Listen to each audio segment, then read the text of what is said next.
ലോക്സഭാ തെരഞ്ഞെടുപ്പിന് മുന്നോടിയായി കേന്ദ്ര സംസ്ഥാന സർക്കാരുകൾക്ക് മുന്നിൽ വിവിധ നിർദ്ദേശങ്ങൾ മുന്നോട്ട് വെച്ച് സിറോ മലബാർ സഭ.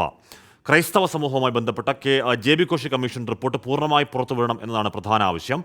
വന്യജീവി ആക്രമണത്തിന് പരിഹാരം കണ്ടെത്തണമെന്നും EWS മാനദണ്ഡങ്ങൾ പരിഷ്കരിക്കണം എന്നുമാണ് സഭ മുന്നോട്ട് വയ്ക്കുന്ന മറ്റു നിർദ്ദേശങ്ങൾ.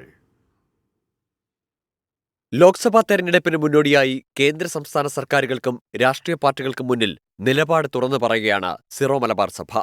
ക്രൈസ്തവരുടെ സാമൂഹിക, സാമ്പത്തിക, വിദ്യാഭ്യാസ പിന്നാക്കാവസ്ഥയെക്കുറിച്ച് സംസ്ഥാന സർക്കാരിന് സമർപ്പിച്ച ജെ.ബി. കോശി കമ്മീഷൻ റിപ്പോർട്ട് ഉടൻ പുറത്തുവിടണമെന്നാണ് പ്രധാന ആവശ്യം.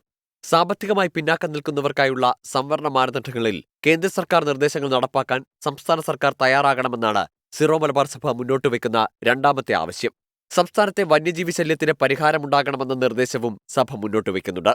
നിലവിലെ വനം വന്യജീവി നിയമങ്ങൾ മനുഷ്യപക്ഷത്തു നിന്ന് മാത്രമേ നടപ്പാക്കാവൂ എന്ന് സംസ്ഥാന സർക്കാരിനോട് ആവശ്യപ്പെടുമ്പോൾ തന്നെ മനുഷ്യവിരുദ്ധ വകുപ്പുകൾ പൂർണ്ണമായി ഒഴിവാക്കി നിയമത്തിൽ ഭേദഗതി കൊണ്ടുവരണമെന്ന് കേന്ദ്ര സർക്കാരിനോടും നിർദ്ദേശിക്കുന്നു.